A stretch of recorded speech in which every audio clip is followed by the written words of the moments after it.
Hey guys, what's going on? This is Entrepreneurs Galore. This is Saeed Yusha, your host. This is episode number 5. Today I have Mitch Burnham here with me. Burnham, did I say your name right, by the way? Barham. So the easiest way to Barham. say it is like, yeah, you're going to a bar, and you're going to eat a piece of ham. Gotcha. I'm sorry about that, Mitch. Mitch Barham here. He's the CEO of Barham Marketing. Now, he's been in business for about 18 years now, which makes his business old enough to actually vote in the US. And he specializes in digital and social media marketing, including Facebook and Google ad campaigns. I think we can all learn a lot from him, especially if you run a online business. So I'm really excited about this interview. Hey, Mitch, how you doing, man? I'm good, man. I'm good, man. Thanks for having me on. A little under the weather today, but I blame that on the weather here. We were 90 degrees last week, and then this week we're like 50. So I got my spring cold at the end of June. Damn. Yeah, no, that always happens here down in Texas as well. We get sick quite often, especially because of like the weather change. So Mm, all my friends end up getting sick like around basically like any time that the weather fluctuates even a little bit. right. So yeah, it's like the same thing over here, the same problem that we have. And the weather tends to fluctuate a lot actually as well. Like one day uh it'll be raining and it'll be Hmm. like 50 degrees and you'll need a jacket to go outside, and then the very next day or even the afternoon, not even the next day, just the afternoon itself, it'll end up being like 80, 90 degrees. Jeez. So yeah, a lot of people end up getting sick. A lot of there's a lot of pollen over here. Obviously we were talking about that before we actually started recording.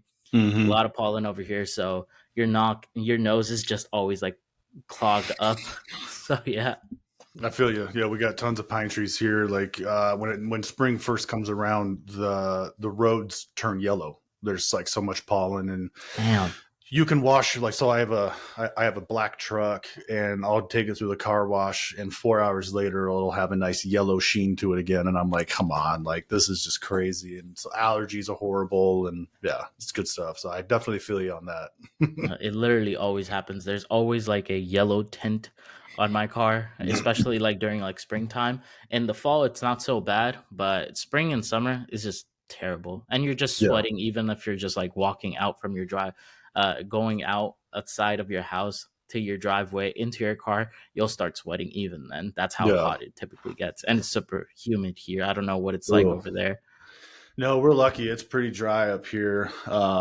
Yeah, the humidity is would yeah that I can't handle humidity. Heat plus the like thick air. Mhm.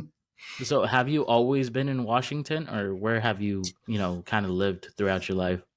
Yeah, no, I was pretty much. So I was born here in Spokane, Washington. My dad, at the time was working for his dad in a major highway construction company. So they traveled states to states, and so I lived in down by Boise, Idaho, for I don't know early years of my life that I don't even remember. Then yeah, moved back up here, and pretty much born. I always say I'm born and raised in Spokane. Um, Stuck here. Like my family still lives here. My wife's family lives here. So there's no leaving.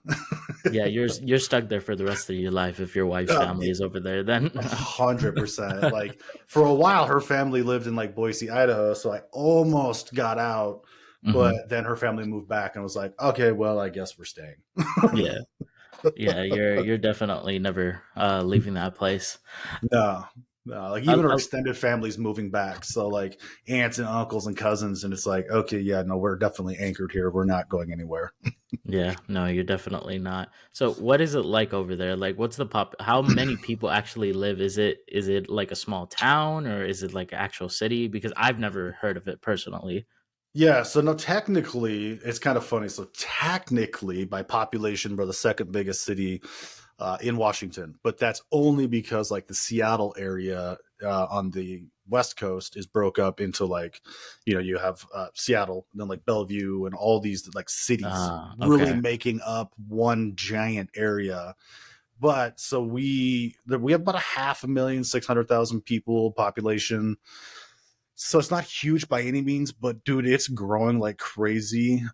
People from California moving here, Oregon, all these states where it's gotten really expensive to live. our cost of living here is much lower.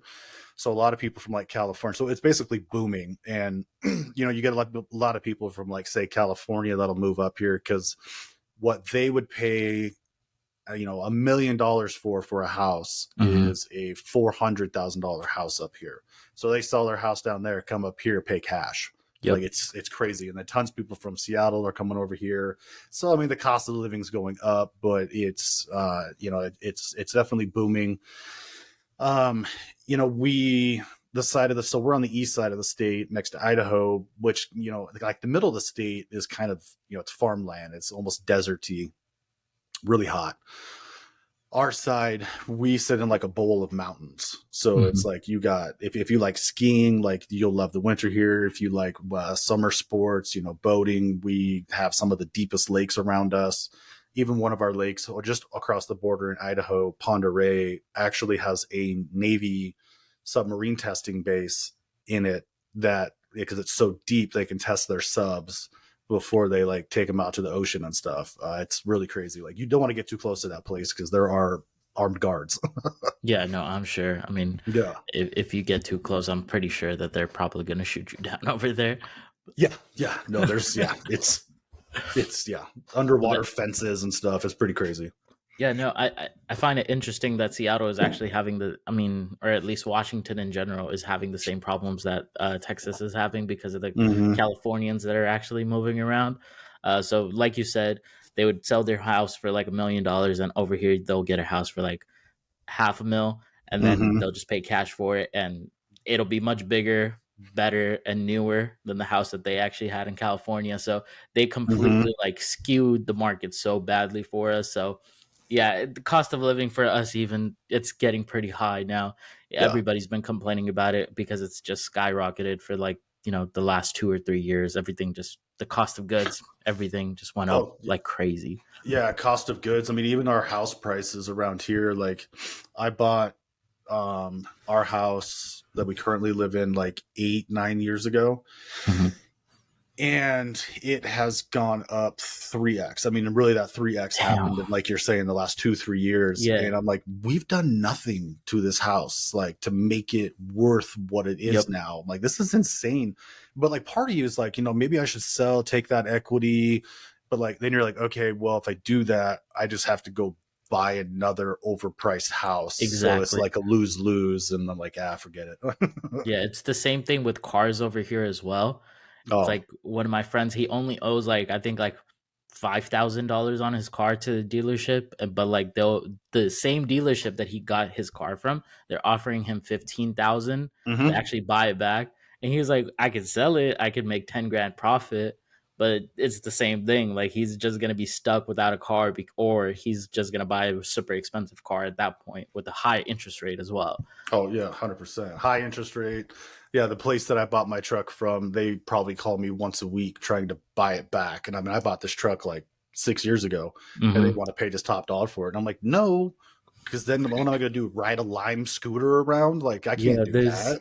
you have to just change to like electric scooter, like an electric Hmm. bike at that point. Like you can't afford anything else. No, for real. Just rent one of those Lime scooters, and I don't Yep. know what I would do in the wintertime, but whatever. Yeah, exactly. So speaking of cost of goods, right? So talk to me. I guess let's talk about your business, of course. That's why Hmm. we're here, and I want to kind of know about like your personal journey on how you actually became a social media marketing expert and owning your own digital agency. Give me all like the details. I want to know your personal journey and how you got started with it, and the bumps along the way as well, and what it's exactly like to run a business. Yeah, what it's like to run a business. You got to be a bit of a psychopath. I that's like to that's what I've say. heard, honestly. Yeah, no, it's So, it's painful and fun all at the same time. But um, yeah, no, man, my journey started like 18 years ago. I mean, realistically, what it came down to, what made me decide to like, yo, I'm just gonna run my own stuff was I was working for bigger corporations and other companies, and I hit my glass ceiling really fast. Like just Hmm. like boom, hit my ceiling within 6 months to a year. So I was like job hopping all the time, and was being What held were you back. doing before that? I apologize for cutting Oh you no, you're off. fine. Yeah, I just want to know what you were doing. So yeah, I started when I was 15, I was on just like, well, let's just go all the way back. Yeah, like 15, Yeah. moving big old irrigation pipes on farms, walking Hmm. through 9 foot tall corn stalks, moving those just covered in like pollen. You want to talk about pollen, Yeah. head to toe, like it I was yellow. Um and so just your typical like high school jobs, worked at like Walgreens, Papa Murphy's. And then after that got into, funny enough, I was a barista or baristo, as I call it, at a coffee stand, Hmm. made a good amount of money there for my age at 18. Right. Cause I was a male barista, which was not very common back in the day. So all the, women that came through, Uh, they enjoyed I'm it. sure you were a good looking guy as well. You. Yeah, and I Uh, didn't have the beard, so like I had the baby face and everything, and I was way right. more in shape at 38. I don't have my 18-year-old metabolism anymore, but um, so that was really fun. But then after that, I got into more sales stuff. So I started off with like the telemarketing, did that, but it was like I don't want to do this like forever. This Hmm. isn't my thing.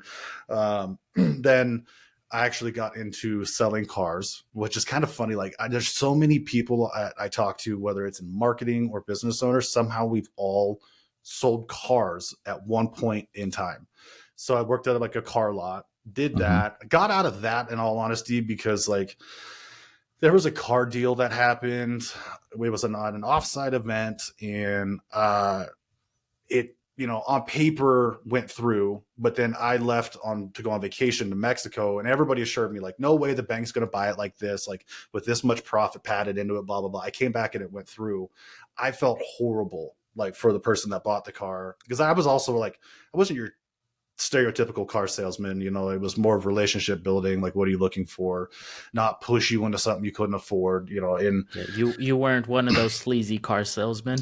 no, not by any means. And, so that ended up going down, and I was like, I can't keep doing this. Like, this is just insane. So I ended up quitting. And I think at that point is when I started to work for Sprint. And so I got up to like the assistant manager positions, doing cell phones and cell phone plans and stuff like that. Then got into doing Aflac insurance. That was Mhm. fun and interesting for a while. I Get love into their a commercials.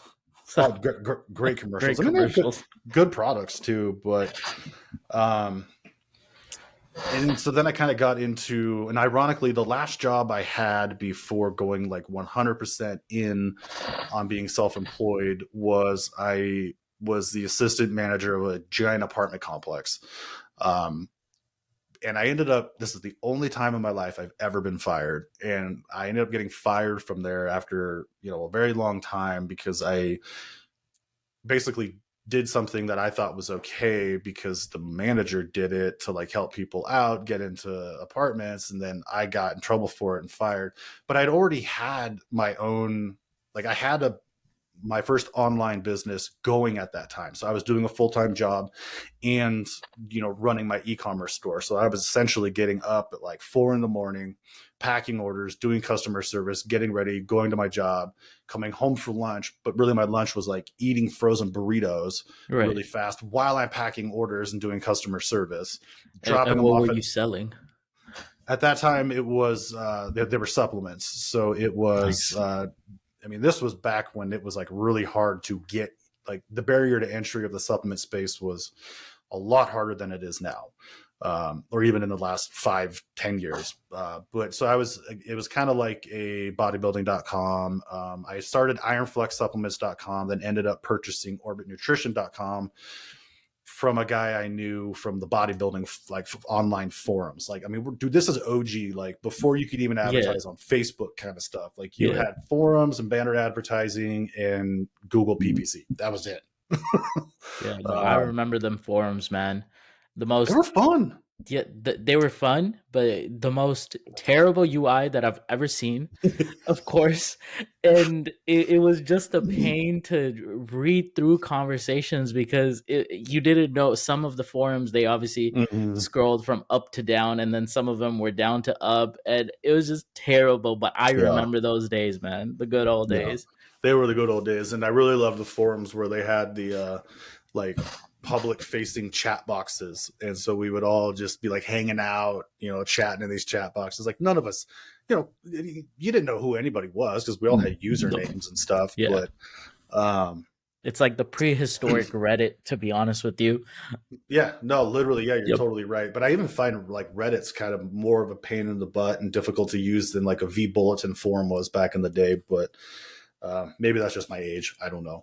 But um, so yeah, I had a side. I had basically had Orbit Nutrition, ripping and roaring. It was going good, and I got fired from that job, and I felt bad for myself for about 3 hours. It was like, this sucks, like boohoo, poor me.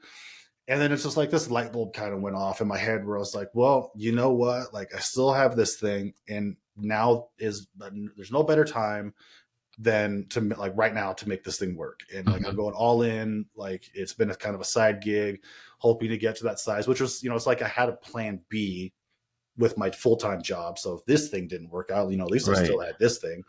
So at this point I had no plan B. I mean, it was make it or break it. And And obviously, can we talk numbers? How much you were making on that, if you're comfortable with sharing that? yeah, where were we at that point? So, because I bought it, ironically, so it's kind of funny. So I bought this thing for 20 grand from the guy. I think he was doing about, oh man, what was it, like about 160 a year in total Damn, sales, like just total sales. he got That's just, fleeced. well, but he like that was what Yeah, the price he gave me. I was yeah, I like, know. okay, I'm just cool, saying, like like, I yeah, know. Yeah, that's like crazy. I had no idea what I was doing, but yeah, so like that, and so I bought it in the middle of the year. Um, and so the last half of the year, we actually did like $360,000. So I doubled what he had already Wow. done. And then that next year, I mean, it just like increased and increased. So I think like the next year we did about 700 ish to 750. Then I did end up, by the time before I sold it, we got it up to, I think it was about 1.7 million a year. And Damn. so, I mean, it was doing very well. Like I was able to get my wife to, stop, quit her bank job to come help, and started, hiring like my little brother to come in and help pack orders and stuff. But I mean, it's kind of funny because I look back at it now and I'm like, I didn't realize it, but I was doing content marketing then because I was interacting with the communities. I Hmm. was, providing educational stuff through my own gym experiences, my own nutrition experiences of, trying to do bodybuilding shows and stuff like that. And so, uh, yeah, it just like grew like wildfire. We went from really being on like one forum to like 10 forums. And I had a whole team of like 15 forum reps that would be out there with, a banner in their signature, giving information, their own unique discount codes. So it was like affiliates, but like not affiliates. It was Right. crazy. And then we had our own forum just for us so I could communicate with them. Hmm. Yeah, because there was no Slack or Discord back in the day. No, dude. I mean, like I remember when Gmail chat first came out, like you could do the little G chat. Like we all Yep. thought that was just cool as shit. Yeah. Yeah. Oh man. um, Yeah, we're old as shit, honestly. yeah, I So- know, right? It's yeah. I turned 38 next week, and I'm like, oh, this is Nice, some of the man. stuff I remember is crazy. But yeah, no. So we, that was the first one, and I just never. I mean, I've never looked back. I actually, and I didn't do this in like a dick way with the boss that I, ended up letting me go. But I did eventually, see her a few more times after I got let go, like a year later, and was like, I actually thanked her. I was like, thank you for firing me. Cause like I wouldn't probably be at this point if Hmm. you hadn't done that, or, however it went down. Like if that didn't happen, like it was like such a blessing, even though I could have like, wallowed in my own sorrow and stuff for days and weeks and months. And I just was like, F it, man. I'm going to like get her done. Like this is what I want to do. I don't, I don't play well with authority. Like that's Hmm. always been a thing. Me growing up, like defiant, not a, like a bad kid, but like butt heads with my parents, my Right. teachers, school bus drivers, like anybody in authority. So that's what I kind of also discovered. Like I don't play that well with others. I do, but like not authority. Right. That makes sense. You're a team Yeah. player. You're just not an authority player. Right. Like there's a way to ask me to do something versus like telling me and being, bossy about it. It's like there's I don't know, it's a weird personality trait, but yeah, anyways. So that's where it started, and then from there, I mean that honestly I've had that supplement company. So that one was we resold other people's stuff, and then I realized, actually there's more profit if I have my own brand. So then Hmm. I started my own brand. So I had that store plus my own brand. And I had another brand. So like I spent a lot of time in the supplement space for a while. Then I had a beard care company. Hmm. Weird, Yeah. but Did you have a beard back then? I had a baby beard, as I call it. Okay. And then that's when I started that company. It was like I told my wife, it was like I have to grow a big beard now because like that's like I'm selling to guys that have beards, and I need to have the big beard. And um, that was like 10 years ago, Nice. and I still have it. So um, yeah, no, it's been quite the journey of a lot of online businesses, a lot of e-commerce businesses from different verticals. Like we have one now still that's, as well as the agency, but like basically a crafting company. So we sell glitter and mica powders, and we have a glow forge that can laser cut wood and engrave and stuff. Yeah. Um, yeah, Nice. So is that crafting business still going on right now as well, along with the digital marketing agency? yeah. No, it's still going. Basically started that one after I exited my last company in 2021. Because my non-compete's up in September of this year, and I won't go back in that industry. Yeah, that was a supplement industry too. We built that one. That's a crazy story. If you want to hear Yeah, that one, I want to hear it. I know everybody that's listening to it wants to hear this as well. yeah. So I mean, like through all these businesses, it really afforded me the opportunity to like learn different avenues, and so of marketing. But like with Orbit Nutrition, I thought Facebook, just to kind of go back a little bit, I thought this Facebook thing, I was like, this thing's going to be a fad. Like, this is stupid. People are posting their meals and like checking into places. I'm like, I'm a private person. Like, this is just a fad. It'll go away. Oh my God, was I wrong? So Yeah. at that point, I realized like you can never be romantic, as Gary Vee would say. You can't be romantic about the way things were. Like, you need to always just be like ready to evolve and pivot. So Right. from that point forward, that's what we did.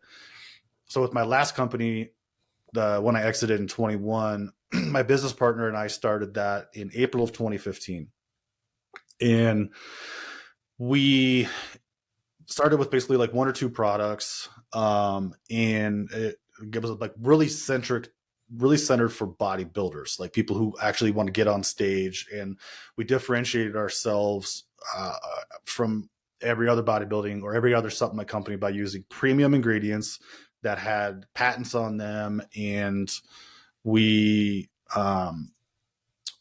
but like because of that, our costs were a lot higher, and then the cost to the consumer was a lot higher, but we also had smaller margins. Like everybody Mhm. else's pre-workout would cost like $8 to make. Ours costed way more than that. I mean, like 3 times that at a minimum.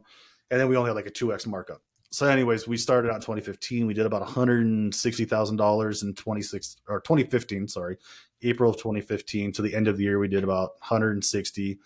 This is where it gets fun, because like this is where I'm like, okay, we're going all in, Facebook like this. Like we kind of been dabbling, but I was like, all right, I got this plan. Like we're gonna be like, we are a marketing company who just so happens to sell stuff.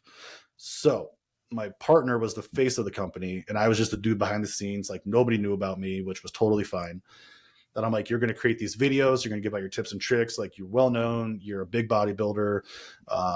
We're going to piss off all the other coaches out there from the online space, but like, you're going to provide value. I'm going to amplify that. And then we're going to use video, which again, this is 8 years ago. So nobody was really doing video back then. So seven Yeah. and a half minute product benefit driven explainer videos, we were getting a 4x return on the top Damn. of funnel.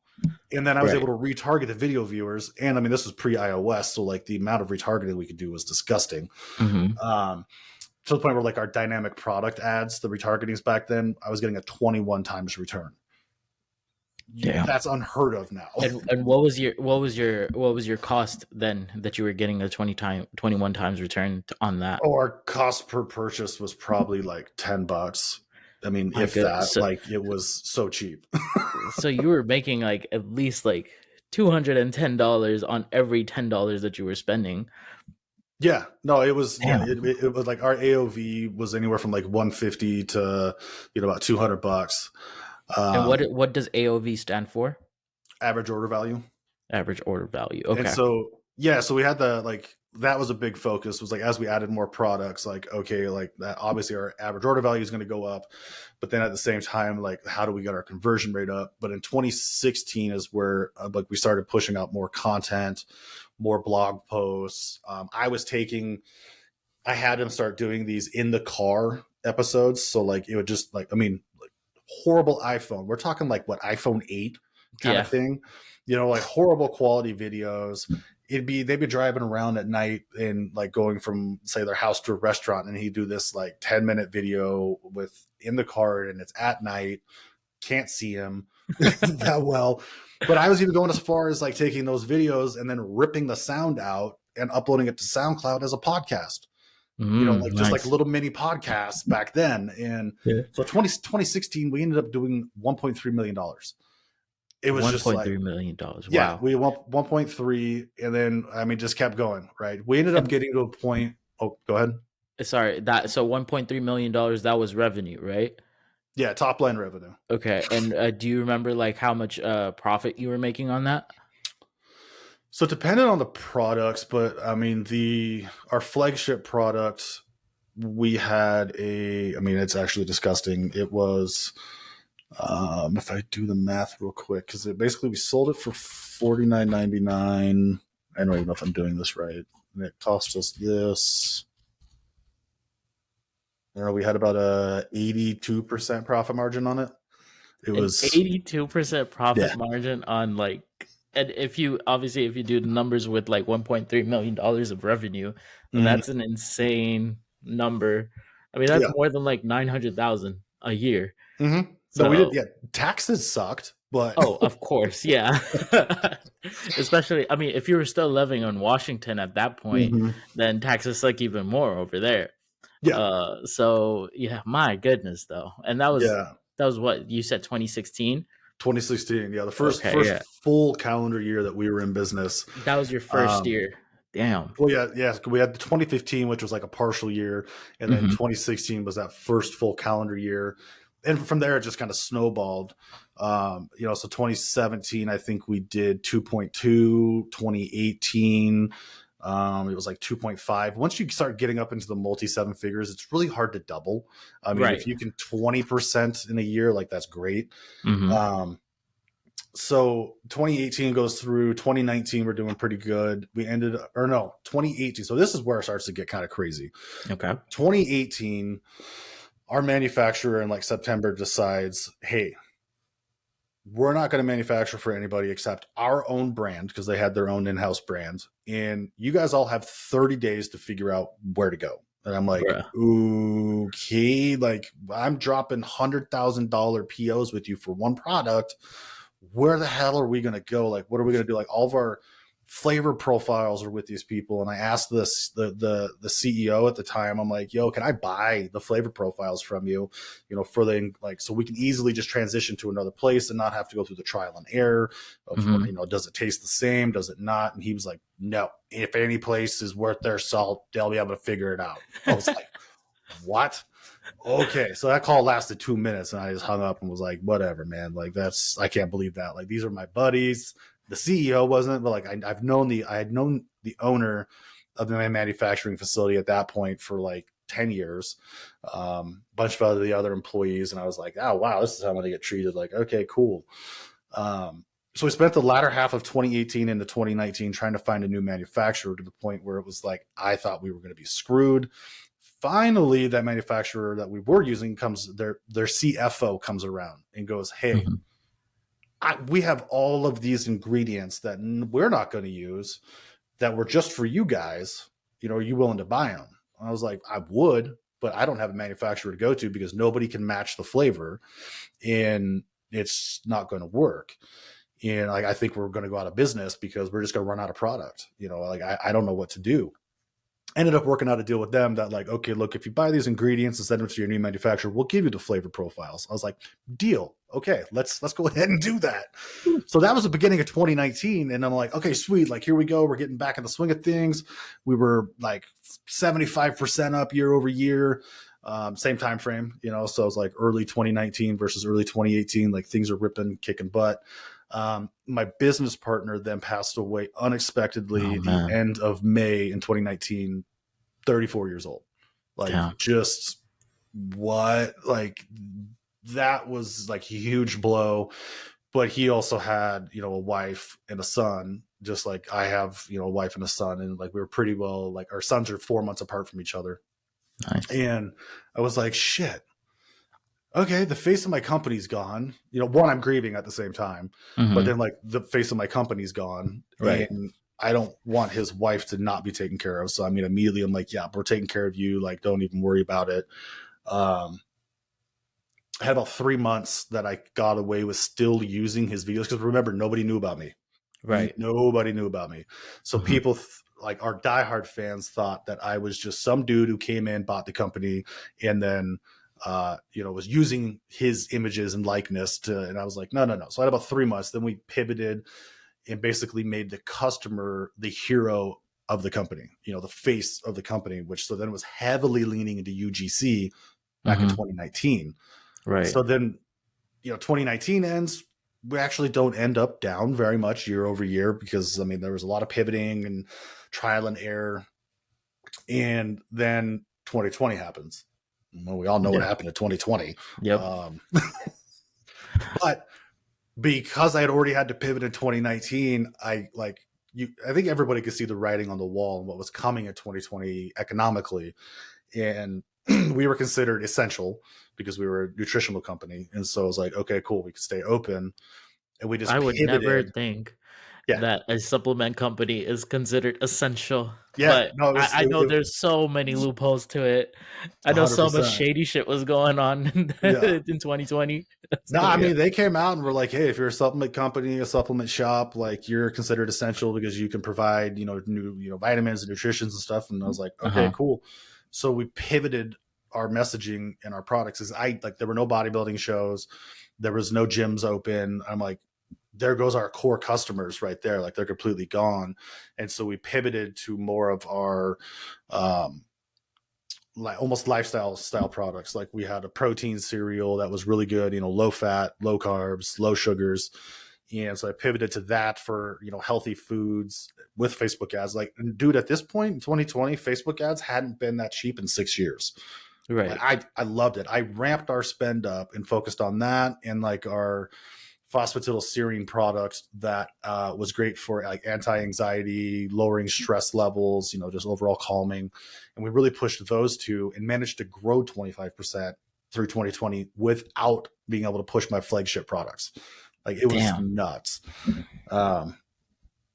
So yeah, but then about 2018, so that how did I get into the agency side of things? So all of these companies afforded me, you know, the wonderful opportunity to spend millions of dollars on Facebook and Google.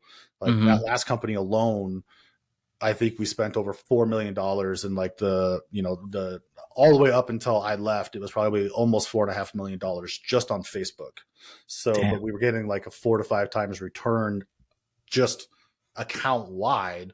And so, I mean, we were happy to just like keep reinvesting. Like it was, you know. And you said you exited that company, right?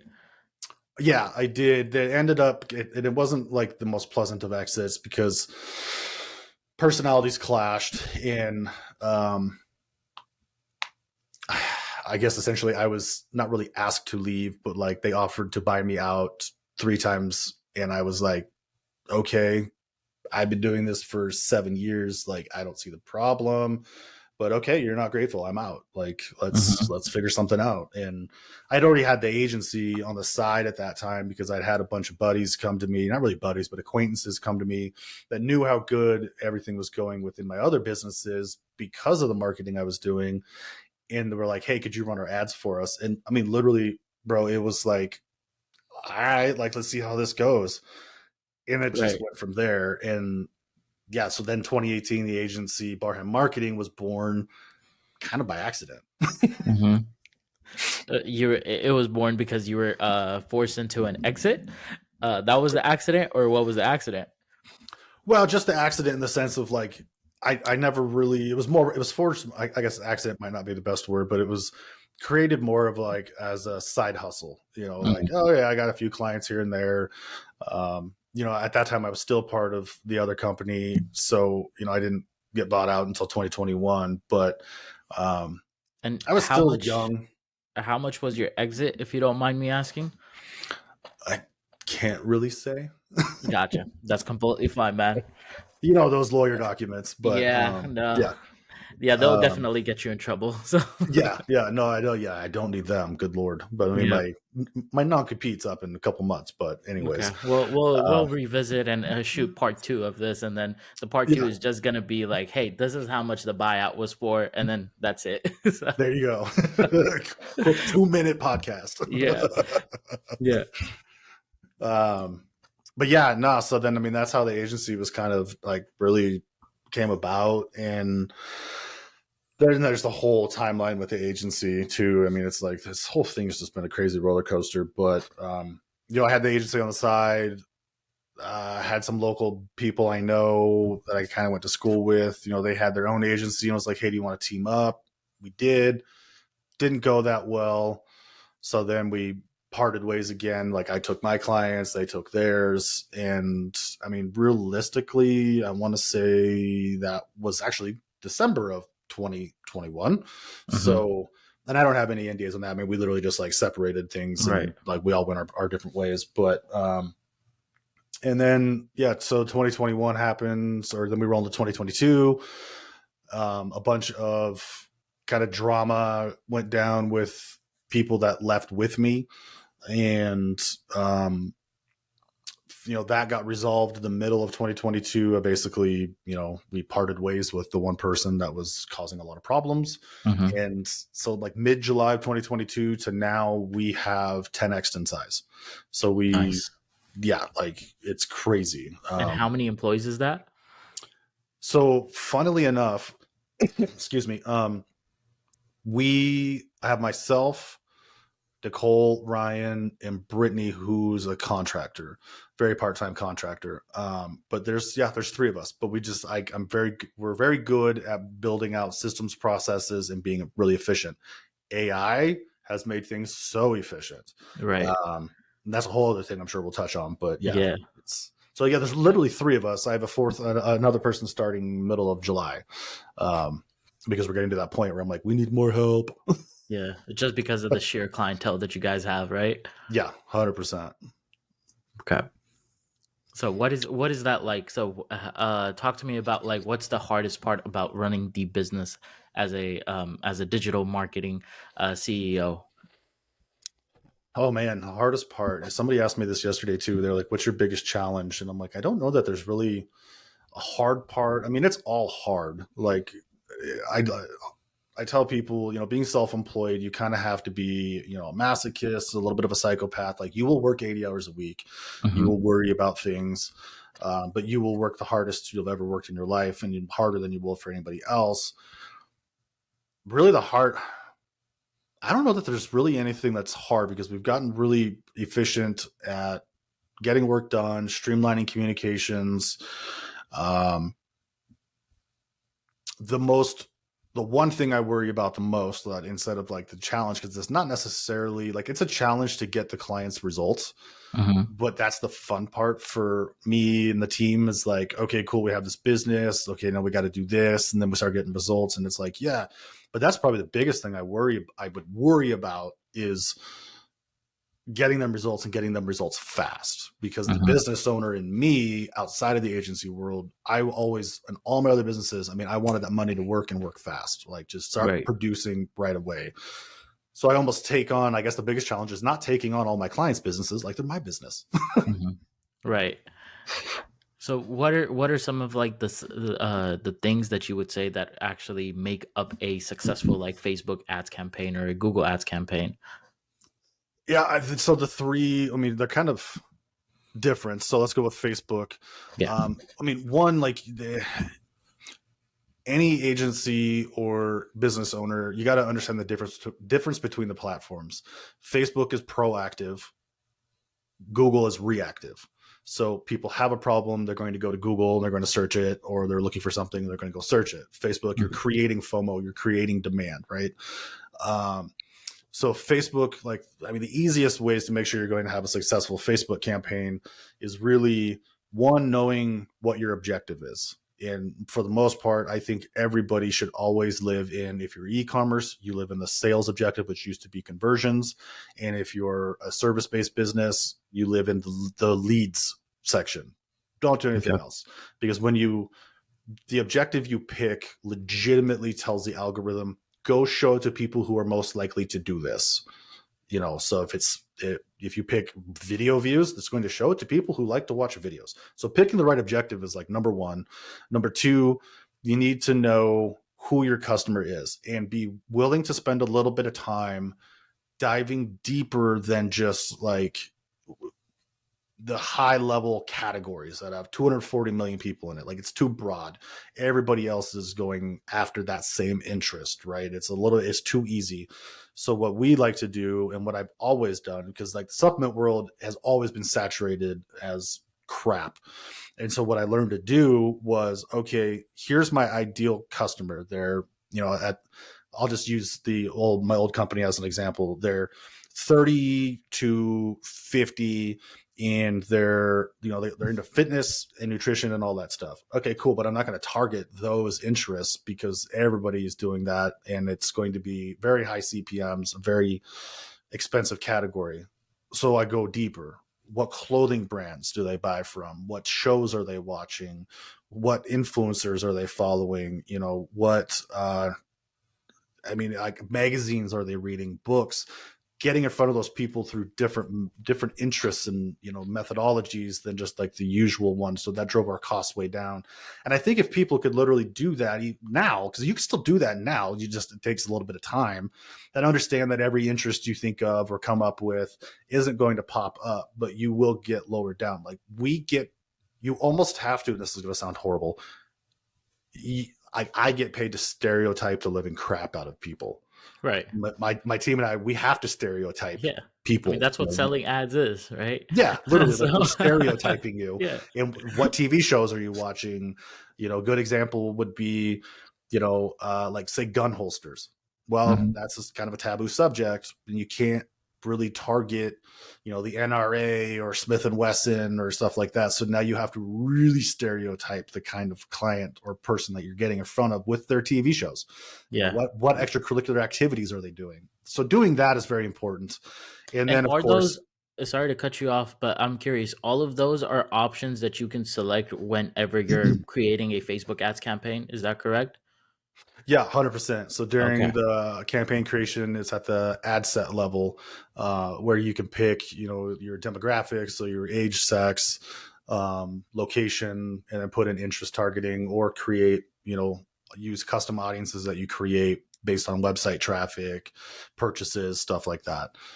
So those are all Gotcha. options at the ad set level. Then you get to the ad level, which I think the biggest mistake most businesses make, and actually I don't even think, I know because I see it all the time, is they lead with features. Okay. This does this. And I'm like, that nobody cares. We live in a very me centric culture. What is this going to do for me? So you have to be benefit driven, right? Like, you could take your features, flip them into benefits, and that's great. But it has to be, the ad copy needs to be done in such a way that it speaks to you and your problems and how this can solve your problem, whether that's a service or a product. I cannot, like, cannot scream from the mountaintops enough how important benefit driven copy is. If you lead with features that, Riverside FM does XYZ, nobody cares. Mm-hmm. Nobody cares. Then when it comes to your image or your video, you want it to stand out, one, represent the brand, represent the product, but also stand out from the feed. So like right now, everything is super heavy video, right? Like video everywhere. And so I think on at least on the Facebook platform, all the videos kind of blend into each other. So what we started to do was I was like, I'm going to bring TikTok features over.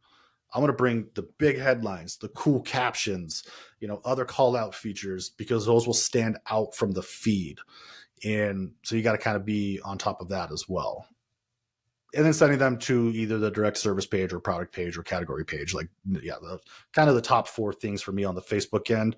Google, you have your Google search stuff. The hard part with those is really the keywords for Google search, making sure they're not really competitive, making sure they actually relates to what your service or product is. I'm a huge fan of Google Performance Max campaigns right now because they hit 5 platforms at one time. Okay. What is that exactly? I've never heard of it, to be honest with you. Google Performance Max is they basically took smart campaigns and turned them into Google Performance Max campaigns. But Google Performance Max campaigns let us get ads on search, display, discovery, YouTube, and I always forget the 5th one. There's Gmail. So Gmail ads as well.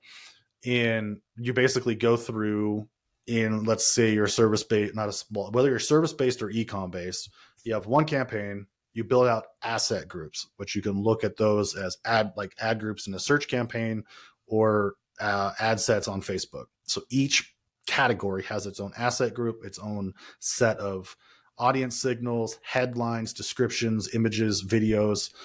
And those just kill it. Like we're getting anywhere from a 5x to a 9x, 12x, depending on the time of year, on those campaigns for our existing clients. Like it's that they're insane. But you still need to kind of you need to know the same thing. Who is it for? Because the audience signal is nothing more than interests, affinities. You can actually say, I want to build an audience based on people who visit websites like these, and type in your competitors' websites. Right. People who've searched these terms, and it works, man. It's crazy. Is that a Google Ads campaign hack right there? Just Yeah. look for your competitors' websites. 100%. I mean, because you could put them in there and it's like, hey, show these. I want these ads to be shown to people who visit websites like these. And everybody has, like most companies have, the Google conversion codes on their websites. And so Google knows exactly who's going to every single website. Right.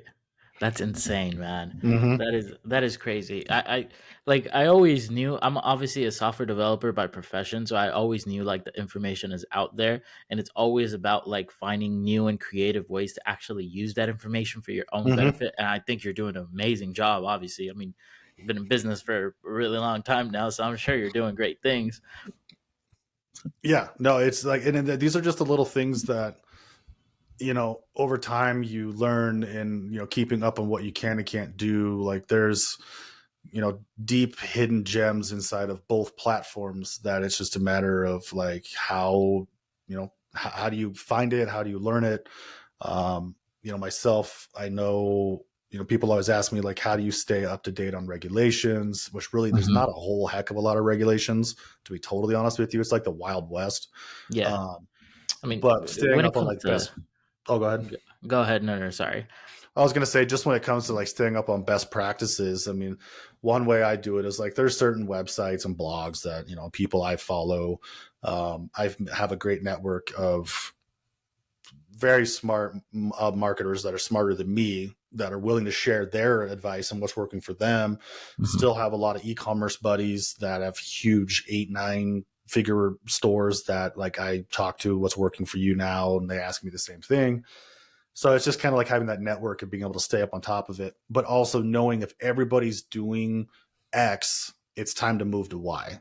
It's like right now, Facebook, and I just made a video. I think I might have posted it. I don't know if I did, but I made a video today talking about how, like, if you're struggling with your Facebook ads and the cost per purchase or per lead, like check out Google Performance Max campaigns, because for my client, we're getting like an $18 purchase on Google, and then Facebook is like 29 all the way up to 45. Damn. Yeah. So that their money on Google is going way farther. Right. So those are like the trends that you follow as well. Like if obviously Facebook is getting oversaturated, then you would just switch platforms over to Google, and that's Oh, something that yeah. you obviously have to like keep up with, right? Yeah, and a lot of that's just watching the metrics, right? So like understanding that if your CPMs are going up, things are getting really saturated. Also knowing like the times of year, fourth quarter, I don't even try to prospect for new customers in fourth quarter for Hmm. any client, because it's so expensive. Everybody comes to market in fourth quarter. Every Fortune 100, 200, 500 company is dumping their budget because they need to spend it all, whether it works or not, to make sure they get the same budget next year, right? So like costs just like at least double to 3 times in that time of year.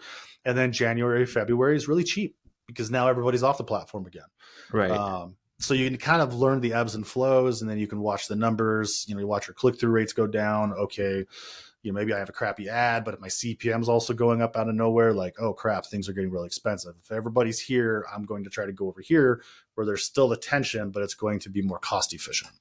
Do you have like an example of that you have actually used for a client where you've kind of just like pivoted into another, I guess, another target audience, and you've found success and that you can share with us?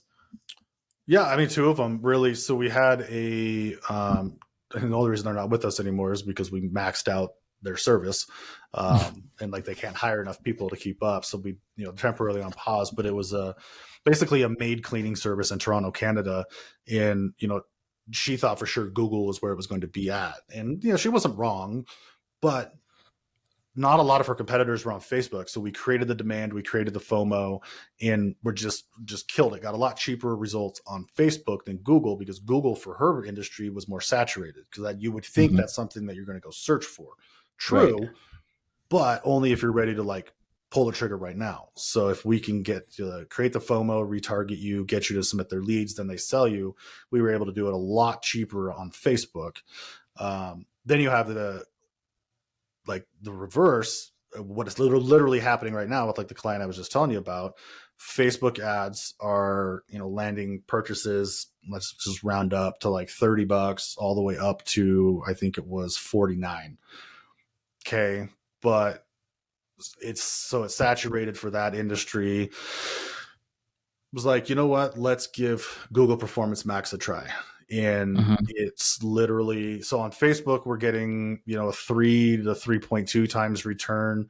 Within a week and a half on Google, we're already at a 5.21 times return. $18 cost per conversion versus 30 to 45. So we're almost cutting it in half, right? Which is Right. huge. So that just means that budget can go even further. And I've already tried to, like, we're already scaling that Google Ads budget as well to spend more, and the ROAS just keeps going up. The return on ad spend just keeps going up. It's crazy. Hmm.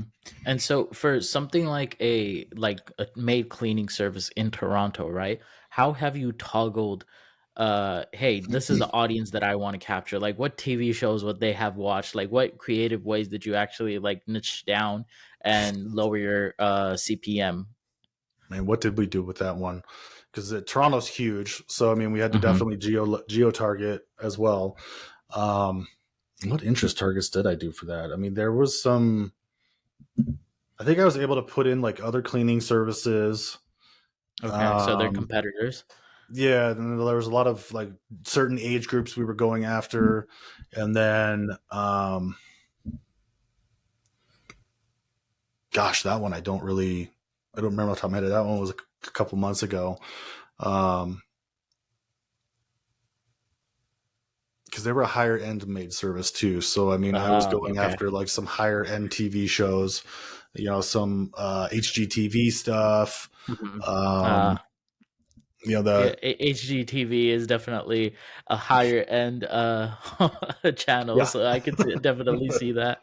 yeah. Okay, that So makes yeah, sense. that was a fun one. But yeah, just staying ahead of what everybody else is doing is one. I really learned that through growing my own other side in my other businesses is while everybody was over here doing this, like now everybody's getting into video. Great. I'm pivoting back to static images because that inventory is cheaper and it's standing out more in the feed versus a video. And you're talking about Facebook in particular, correct? Yeah, Facebook. Yeah, Okay. which is Facebook, Instagram, WhatsApp, all that Right. stuff. But yeah, Yeah. I mean, yeah, the parent company of Meta right. Yeah, now. Meta. Yeah. Yeah. Okay. Yeah, that makes sense. Okay. So how do you identify those trends, right? Like obviously one way is just to see, hey, if my competition is oversaturating this market, I'm going to go over here. But how do you have any other like special indicators that you kind of follow that, you can kind of just see trends going in certain directions, or how would you do it? So for us, it's very data point driven. So we have, even within the platforms, like say the back end of Facebook, it we set up dashboards to where we can see at an easy glance, what certain data points are, your CPM, click through rate, leads, all of these different metrics we look at. And then based on what those are doing, even with us adjusting things every 2-3 days, if things are continually going up, it's a good indicator that things are getting saturated, and it's time to pivot. I really look at that data as it tells a story. So like I technically went to college to be a certified public accountant or to be an accountant and then go get my CPA license and everything. So I like numbers and they tell a story. And that's how I kind of, that's really what we base it off. Like everything we do is really based off the data. And Mhm. what I see in my own feed and what the team sees in their feed, but the data tells the true story. Otherwise, it's just like a gut feeling, like, well, I think this feels right. Like maybe we should do that. But if you live off the data, the cost per thousands, your click through rates, are your results going down? Are you getting less leads? Are you getting less purchases? Is the cost per purchase going up? First, you try tweaking ads and audiences and stuff, and then if that doesn't do it, it's a pretty good indicator for me that okay, now it's saturated, time to get out of video or reduce that amount of video, move back into static images. Cause then you test it. Like, okay, let's run a static image ad and see what that does. And then those results come back super, like a lot cheaper. And it's like, oh, okay, yep, we're moving in that direction. Like this works. Gotcha. And so where do you kind of like see, what does the data show you right now of where we're exactly moving towards? On the Facebook, Instagram meta end, everybody's moving into video. Like it's great that people finally have adapted video. Mhm. There's a big push to video. If you are doing the video, you need to make it stand out. Otherwise, you just kind of get drowned out in the noise. What we are seeing is much cheaper costs on static image slideshows. So it's still a video, but it's a slideshow, right? And like Okay. back in the day, it was kind of, looked crappy to use it because it was just a slideshow of images, but they work now or have been working, and they're cheaper than your typical video because there's more inventory. And that's what it really comes down to. Like on the Facebook end, it's an inventory system. Google has an unlimited amount of inventory. Facebook Mhm. has limited inventory, and in the past years have ran out of inventory where And there's no more when you say inventory, what exactly are you referring to? places they can put the ads. So everything Okay. is an auction, right? And so Understood. they run out of the amount of ads they can run in one day. And that has happened in the past where it's like they're like, we ran out of inventory. Essentially, we didn't have anywhere to put these. Sorry. Like And Facebook itself said that to mhm, you guys. Wow. yeah, no, it's happened a couple times over the That's years where crazy. it's just like, wow, that's insane. Especially when you have 2 billion users on your platform. But Yeah. it's still, yeah, it's crazy. Um, But then, so yeah, we're seeing like that. I'm seeing that slideshow stuff working a lot better, as well as static images. Like, legitimately, static images are not being used as much because everybody's wanting to do video, and all the gurus are still pounding video, video, video. I do believe Mhm. video has its place. It's a great thing to use. You can get more across that way, but static images are also converting more and costing less because there's more static image inventory than there is video inventory. Okay, gotcha. Because there's just more available, so they're obviously more inclined to show that in the first place, either way. So, Right. and obviously Yeah. less competition, so that makes Yeah. sense. Okay. So, what are some of like the pitfalls that you see when customers come to you or like new prospects, right? And they say, "Hey, we've tried this, this, and this in our Google ads campaigns or in our Facebook ad campaigns, and you have immediately been able to identify some of those things. Like, what are Oh like yeah. very common mistakes and very common pitfalls that companies always get wrong? Yeah, so Google Ads, a lot of small to medium sized businesses get sucked into using broad match keywords. So they And just describe that for me. What does that mean? well, so You said, Google has three different keyword types. So they uh have huh. exact match, which you put a bracket around it, and the ad will only show up if they type it in exactly like that. Then Okay. they have phrase match, which is quotes around it, the phrase or the word, and that only gets shown if they have like the majority of that phrase within their search. Then broad match is I could be bidding on I don't know, houseboats, but I go and my search term contains house, my houseboat ad might show up for something entirely wrong and then get clicked and then I'm charged for it, right? Right.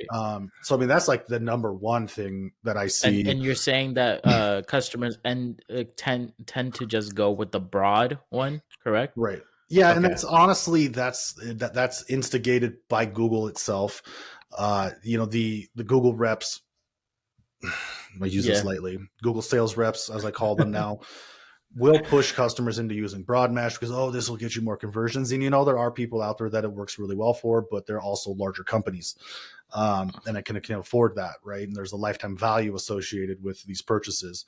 But and they fall for that optimization score. So optimization score will always tell you, hey, you should add these broad match keywords. It'll get you more return on your investment. And it hardly ever does. In very rare cases it does. So I mean that's like number one. And then generally we'll see either poor ads, within Google. So the headlines aren't that highly related to the keywords that you're bidding on because you want to like there's that whole experience too that Google wants to have for the end user.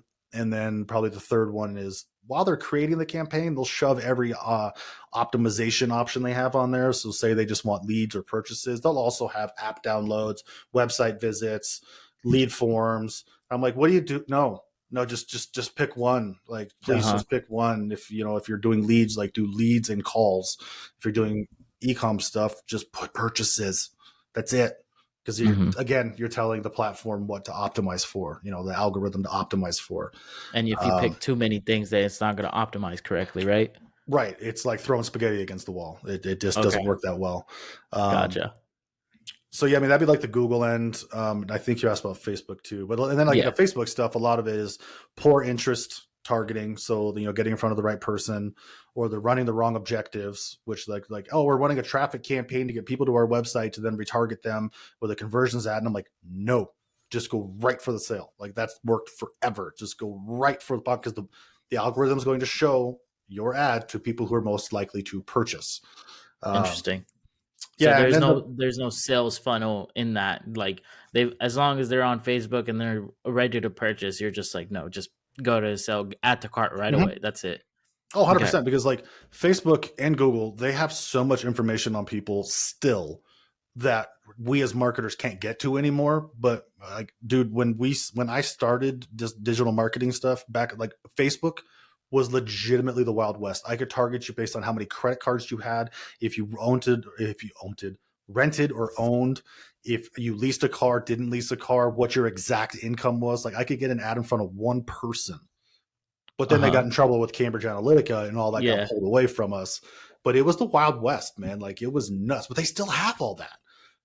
All Yeah, the I'm sure they websites, do. yeah, on all the websites, we still have the Facebook pixels on our websites. So they know your Exactly. buying habits. And then not only that, but like they know who you associate with in your real life because our phones talk to each other Yep. and you're going to start seeing those kinds of ads. And it Yep. technically is kind of listening, but like not listening. So yeah. Yeah, no, everybody there's always like conspiracy theories of about phones. Oh, my phone listens to me because I'll be thinking about something, or I'll be talking about something to somebody, and then I'll get an ad for it. Well, yeah, Mhm. technically, but like you've probably searched for it before as well. But obviously, like everything is tracked. Your Yeah. phone, obviously, Facebook knows you much better than Mhm. anything really. Like, even on your computer, if you have Facebook open, and even if you're not on Facebook, you're just on another tab, Facebook is tracking that information. They're not letting anything go. No. And you cannot sue them for it. You cannot come after them for it because you agreed to those terms, that you Mhm. didn't read that 300-page document when you were creating the account in the first place. So, 100%. Yep. Yeah, it's like every app you download. I mean, oh, TikTok's yeah. the worst. TikTok is like the most intrusive app that there is out there, or social media platform. It's reading your keystrokes. It's actually communicating to other phones that have TikTok on it about like all of us in the office. We end up seeing the same TikToks and sending them back and forth to each other because it's like we're in 40 hours a week. We're in close proximity to each other, Huh? and our phones, our TikToks are communicating to each other what I'm watching, they might also be interested in because we're around each other so much. Right. And it's like the most intrusive app. But I mean, That Facebook's is, still just as intrusive, but yeah. yeah. I mean, that is wild. I never knew TikTok did that to that Hmm. extent. Hmm. I know that they target all these social media websites. They target basically everything. They can read anything and everything. Like, even if you literally glance at something on your screen that's on the top left, they know that. Oh, Um, 100%. Yeah. but that is wild. I never knew that Hmm. TikTok actually like just like has all these phones in close proximity and is sending each other data through TikTok. Yep. Okay. Yep. Well, the congressional meeting with the TikTok CEO makes a little bit more sense now. Yeah. Well, I mean, they're like Facebook, circa 2010, the Wild Yeah. West. Like and they're starting to already tighten up on a lot of things. I mean, even during the congressional hearings, I was watching things disappear, terms of Mm, services being updated, pop-ups showing up on TikTok. It was like, aha, I see what you yeah. guys are doing. Like, okay, Yeah. it's smart. No, it definitely is. I mean, but that's the thing. I don't think that anybody's going to stop using these social media apps No. anytime soon. I think everybody just knows the risks now and they just accept it. Yep. And I always say this, like, I think if something is given to you for free, then you're not using the product, you are the product. I was going to say 100%. We are the So, product. yep. So, like Facebook, you can use it for free, but just know that all your data, all your information, all your interests, like if people like Mitch, you have access to it, then Hmm. everybody has access to it. Yep. Especially like it's wild. Obviously, even me knowing all of this and knowing like a little bit of the technical side of things, if I'm not going to stop using it, then I highly doubt that the average person is going to ever stop using it either. No. No, they won't. They always come back. Yeah, they have to. I mean, it's addicting, and it's created for being created to be addicting for us. With Hmm. just constant dopamine hits at all times. Yep. Okay, Feeling low on dopamine? Jump on TikTok. Jump on yeah, Facebook. that's Yeah, I literally know. what we do all the time. Like Yep. the first second of boredom, TikTok, Facebook, Twitter, whatever you want, really. Yep. It's a whole nother world that you can live in. So yeah. 100%. So I know you had mentioned previously that AI and AI tools has made your life really easy, right? So talk Yeah. to me about that. Like, what tools do you guys use as a digital marketing agency, and how exactly do you guys leverage AI to just make your lives and jobs much easier? Yeah. So, like in the digital agency side, I mean, at least for us, the two big ones that, like, I guess three, but the top two is Chat GPT, obviously, and Hmm. then Mid Journey when it comes to image creation. We don't use a lot of Mid Journey stuff because it's still kind of murky waters, but like it's fun to play with. Hmm. Um, but then also Opus.pro. I don't know if you've ever heard of that one, but like if I you have. say, yeah, so you upload a video to it, like YouTube, give it the Hmm. link, and then it spits out a bunch of tiny, snippets. Like and we're also tinkering. My graphic designer, she's playing with Firefly inside of Adobe. That thing's Mm. insane. I forget what the name of the company was that Adobe bought to be able to do that, but it's insane. But like what the tools really allow us to do is just be more efficient, right? So as long as like with Chat GPT, especially Chat GPT 4, which is like light years ahead of 3.5, All right. but with Chat GPT 4, as long as you're prompting it right, and basically you have to treat it like a human being. If I came to you and was like, hey, I need Facebook ad copy for apples, you wouldn't Hmm. know what to write. Like, who's it for? What are the benefit? Like, what am I writing it about? Like, so if you treat it like you would a copywriter that you needed to like order work from, it'll spit it out in 30 seconds. And then you can tell it to change the tone, adjust this, adjust that. And you can either use it. Sometimes it spits out stuff that's good enough to literally just copy and paste, Yes. or you take it, spend 5 minutes tweaking it. Now you have ad copy that would have originally taken me an hour to 2 hours to, whiteboard out, think about, change. But I can come up with 5 iterations in 5 minutes. Same thing with Google ads. Like, I'm able to come up with headlines, 15 headlines under 30 characters each for this product on this website for these kinds of people, and it spits them out like that, and then just little tweaks and they're done. But again, it would have, like, I'd have been sitting here going like, oh my god, I'm on the fifth key, like the fifth headline. What else do I want to put in there? Like, I don't know. I don't. But so it's Yeah. making things so much more efficient, where we can handle so much more at one time. And there's like, did you know that only 14% of like the U.S. population has ever used ChatGPT? Only 14%. I feel like Only. everybody uses it. Uh, but that view is just so skewed because based off of the place that I work and like the people Mhm. I interact with, it's you would think that everybody's just using it. Oh no, you would think so, yeah. But when I heard that, I was like, "What?" But it makes sense because a lot of our clients have never used it. If you're not in like the tech space, you don't use it yet because you don't see a reason to use it yet. Um, so yeah, I mean, those are the big ones we use. The Opus Pro for the quick snippet video editing. Hmm. I mean, there's like AI built into like CapCut, the app called Captions. If you want to use that for your Yeah. videos, you use those and. How do you like Opus?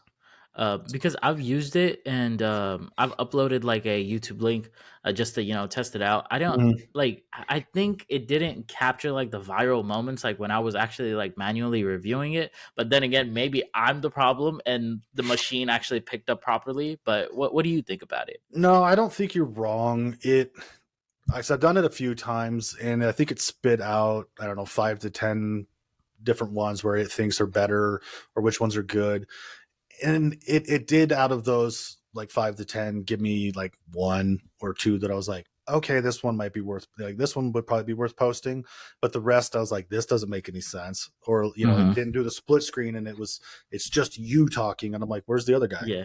Like, Yeah. all Yeah. you hear is like one person talking, and then the other guy, you never see him. Like, you actually can hear him, but it never Hmm. talks. So I think it's got a ways to go, but it's one I'm keeping my eye on for the short form content of taking long form or turning it into short form. Yeah, no, I definitely think that they'll eventually upgrade a little bit more. Obviously AI, if it's actual artificial learning and they're implementing machine learning into their systems, then it's gonna get better over time. There's no Oh question yeah, about that. yeah, It just completely depends on if they're still training their models or not right, behind the scenes. yeah, no, 100%. When we get to AGI, artificial general intelligence, that stuff's going to be a whole different level. Oh yeah, absolutely. So, speaking of that, right? Like, does that ever terrify you, in terms of like a business owner of a social media agency, of that you're just gonna be replaced? No, and this might sound egotistical or like maybe a little borderline pretentious, but Facebook and Google have spent years trying to dumb down their platforms enough that, for the average Joe, the small business owner, and they're still too complicated. Like, you have really, really smart, like, I know some really smart software people that they think like, oh yeah, this is simple. This UI is easy. Like, then everybody should be able to use it. And then I'm like, nah, dude, like, they have no idea what you just made. Like, Yeah. so they're not, like for example, the Facebook boost button was supposed to be make it easier to advertise, and then you have business owners use it and they're like, Facebook ads don't work. And I find out, well, they're using the boost button. It's like, oh well, that's because that's actually kind of like inevitably screwing you. um How's it screwing you? well, because they're limited on their interest targeting. They can't even usually pick an objective half the time. It's like, let Facebook Mm. decide for you, and so it's ultimately screwing them in the long run to get actual results if they're just boosting their social media posts. Um, so for me, I'm not worried about it. Because we are actively involved with AI. Like we've been using ChatGPT since November of last year. Bought 4.0 the minute it came out. Midjourney was on that with the graphic designers, and so we're staying up on it as much as we can because those people who don't are going to be left in the dust because that unfortunately guys like myself who are staying up on it and we're building efficiencies and systems around it, Mm-hmm. we can handle 3 times the workload than anybody else, and I don't have to charge an arm and a leg. So I'm Yes. passing a lot of the savings on to the clients as well because it's like we're not having to spend that much time doing all this stuff as we did before, so let's go ahead and pass it on. But the biggest thing is like the average person, I think, knowing that 14% of the population is even use ChatGPT, in the next 3 to 5 years, yeah, things will change, but it's still not, you're going to have to know how to communicate with it. So Mm-hmm. even with Google's generative AI I saw a video yesterday on for their Google ads, it's still conversational. You still have to feed it the right info for Correct. it to create a good ad. Right. So that's where I think a lot of agencies need to really start at least not pivoting, but like really understanding how to prompt, how to communicate, how to build it and work with AI. Um, if I was a copywriter, hell yeah, I would be worried. Okay. So you would be worried. What about a graphic designer? Graphic designer and video editors are going to be interesting because yeah, graphic design, Midjourney's coming a long ways, Firefly's coming a long ways to where a guy like me that I barely know enough about Photoshop to even cut things out, but they're Mm-hmm. making it so stupid easy. Um, Video editing, they're coming out. I think Adobe's coming out with something for Premiere where before you'd have to line up the audio. Like say you're doing a podcast like this, but we're in the Uh-huh. same room and you have the 2 cameras facing you and the 2 audio tracks, and you'd have to sync them up and then cut back and forth. Like no, it'll Yep. do it like that. Yeah. I've seen There's I've seen actually videos of it. I'm like, what? Yeah, there's actually, I mean, so obviously we're recording on Riverside right now, and they have an AI feature where it'll go like whoever's talking, it'll switch to Mhm. their screen. It's complete dog shit, but like I apologize for shitting on Riverside. It's complete as. I've tried it, I've used it before, but in the editing process, it doesn't work really. Mm-mm. But I know that eventually it'll get there. And also, there's also a add-on to Final Cut Pro that you Mm. can actually buy that somebody developed that'll actually no, I think it's for Premiere Pro. So exactly what you're talking about, and you could just it'll just cut up the entire video for you based on and just show whoever's actually talking. Yeah, So it's great. It's super cool. yeah. It's scary. It's like scary cool. But Yeah. yeah, if I was those guys, I'd be a little worried. It's yeah. Okay. Yeah, that makes sense to me. So let's see here. So you want to do a quick rapid fire round before we actually get done with this Sure. podcast? Yeah. Yeah, let's do it. All right. So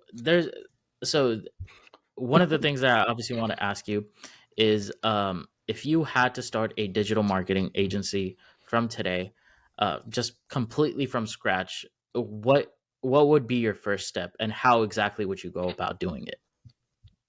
No, so yeah, I guess there's two. Like, do I have the same experience of the previous 18 years business building? Sure. Yes. Okay. Yes. So yeah, no, I would be able to if I'm starting from scratch day one right now, I'm building a personal brand, which is what I've done for the agency right now. I would do that again.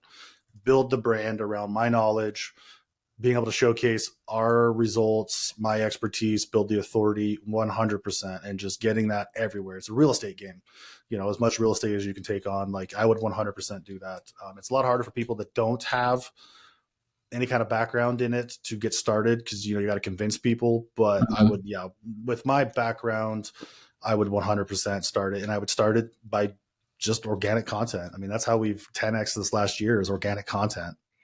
Okay. And what's one piece of advice that you could actually give somebody to acquire their first client if they're starting off a digital marketing agency?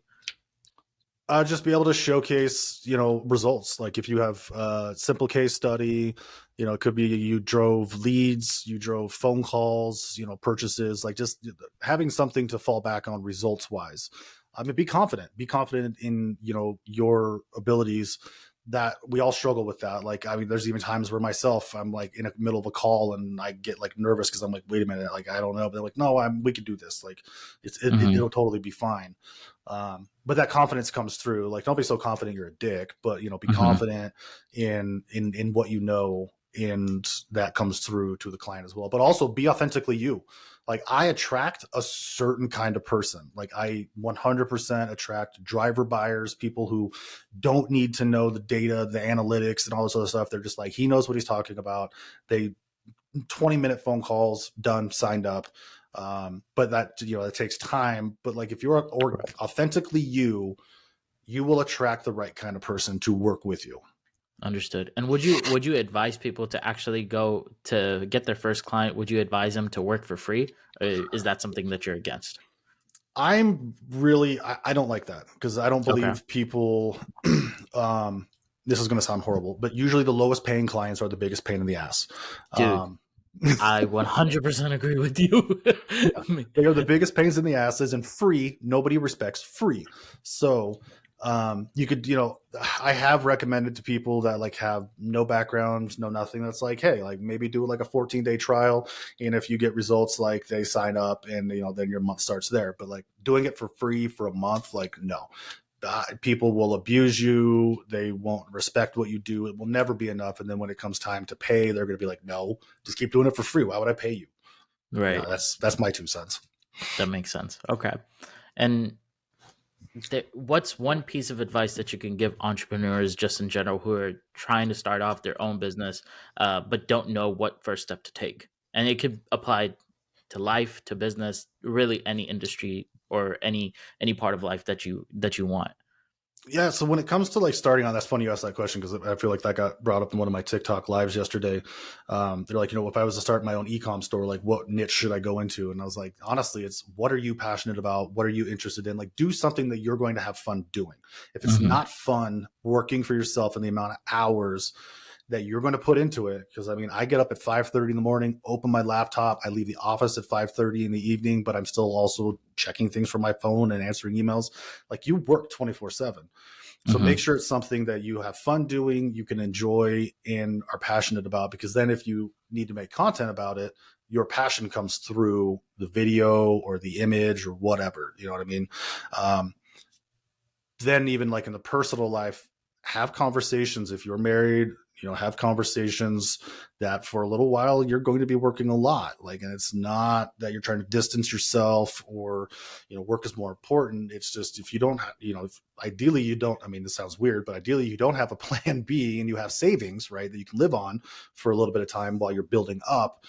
But have conversations with the important people in your family that, like, this is the path I'm going, this is how hard it's going to be, in like, don't get mad at me, because that Hmm. I've seen that, I've experienced it, I've seen it numerous times where relationships crumble because it's like the other party doesn't understand that it takes a lot of effort on our end to do this. And there will also be a hell of a lot of roller coasters, like ups and downs.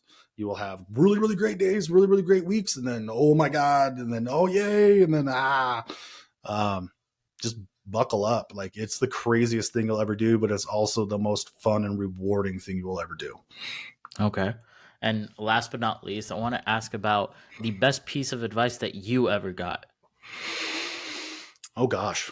Um, I would probably say, because like doing all of this, there's a lot of fear. Like, a lot of us can come across like we're not afraid and we're risk takers, blah blah blah. I mean, we are to a degree, but like there's a lot of fear. But don't let the, like, I was told not to let the fear control you. Like, don't really give into it. Use that as motivation. I like to turn my fear into motivation of like, oh, I don't know if I can do this. Like, this is scary, but use it to like motivate you. That's probably the best. And then also, I mean, just watching Gary Vee stuff. Honestly, that probably resonated with me the most. One of the things I said earlier was, don't be romantic about the way things were. Yep. I know agencies right now that are still stuck on OTT, which is like Hulu and Freevee and all that stuff, streaming TV, and they think Uh-huh. like that's just the coolest thing ever. And I'm like, no, y'all are like 10 years ago.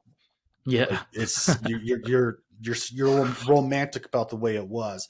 Be ready to evolve or die. Like, it sounds harsh, but you have to evolve. You have to pivot. Just like during 2020 with my business, I mean, it was evolve or die, and we evolved like that. Yeah. Yeah, no, it brings me it reminds me of the story about or at least the saying about when cars were invented, there was the richest guy was probably the owner of a horse stable. Hmm. And if he didn't convert his horses into cars, then he probably just went starving, so he probably went Hmm. hungry. So it is really just a evolve or die, and if you're not, then hey, that's on you. Hmm. 100%. Yep. So yeah. But yeah, thank you so much for coming on, Mitch. I really appreciate it, man. Obviously, go ahead. The floor is all yours. Plug in anything that you actually want to, your digital marketing agency, any cool projects that you're currently working on, anything that you want to say to the audience, go ahead and say it, man. The floor is all yours. Yeah, no, I appreciate you, having me come on. This has been a blast. I love this stuff. You could tell I kind of got into a groove, but I appreciate you reaching out, having me come on. If make sure you guys follow him. I don't know what side you're on, but wherever he is, Yeah, follow him I'll up there, probably down on there. your right. It's over Hopefully. there. Yeah, But and if you want to follow me, like my handle's the same across TikTok, Instagram. It's beardpreneur, so like entrepreneur, but I beard. love that. Yeah. So you'll find me on TikTok, Instagram there. I mean, all my content is very educational. I'm literally showing you what we do in the background, and I'm not gatekeeping anything. If you want to work with us, with your business and marketing, our website's barhammarketing.com, and the logo is my face, but not like literally my face, but a digitized version of my face. And outside of that, I mean, honestly, like, I don't know. This is the girls always make fun of me for this, but it's as the great philosopher Joe Dirte once said, life's a garden, dig it, keep on keeping on. You guys just do you and keep hustling. I think that's honestly great advice, man. I mean, you got to put one foot in front of another. It's tough out here, especially when you're an adult. Yeah. So you have to keep on going. There's no reason and there's no point of you stopping. If you stop, you can sit and wallow and be Hmm. miserable, or you could just keep on going and be miserable. And really, the choice is all yours as well. So yeah, 100%. yeah. Thank you so much for coming on, Mitch. I really appreciate it, man. And guys, if you need anything digital marketing related, make sure to check him out and hire him. Of course, like he's gonna put money back into your pockets, man. This man knows what he's doing. He ran a supplement business, for to 1.3 million dollars in his first year. So he Mm. knows what he's doing. And if you're a supplement brand, I guess I don't know if they can actually reach out to you yet or not No, they because of can. your I idea. could run their ads for them. Yeah. Okay, he can run your ads. He will make you $1 million company. All right. So reach out to him, man. And hey, everybody, I hope you guys enjoyed this podcast session. I really did. I found it really informative. So thank you so much, Mitch. Maybe I'm just gonna go ahead and start an e-commerce brand today and start running all the campaigns based off of all the advice that you gave me. Do it. But yeah, man, thank you so much, man. Really appreciate it, and I hope everybody had fun, man. Absolutely. Thank you. All right.